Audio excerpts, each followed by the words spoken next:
歡迎嚟到強積金系列嘅第5集。如果你見到一隻基金3年回報咧係203厘，咁你係咪即刻想 all in咧？就千祈唔好。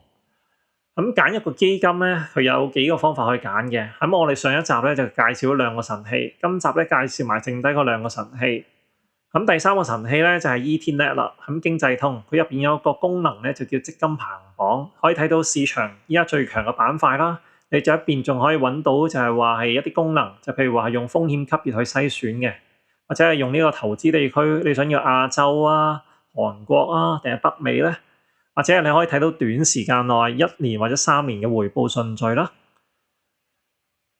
佢海通 MPF 韓國基金嚟講咧，佢過去3年就升咗203厘，佢最近呢1年咧升得仲勁，升咗168厘。但係咧提一提大家，你單一國家基金個波動係極之大，今年咧升2倍，出年咧可以跌1半。你就千祈唔好成日諗住話見到升緊嘅板塊衝入去接貨棒，你應該睇長線啲。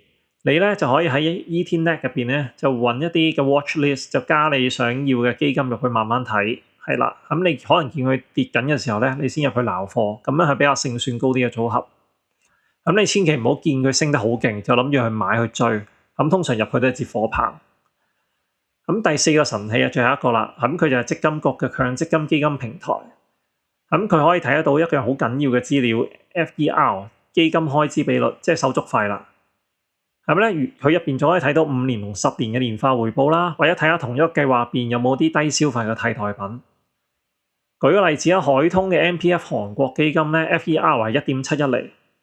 對比翻同計劃入邊嘅海通核心累積基金咧，佢 FER 只需要0.92厘。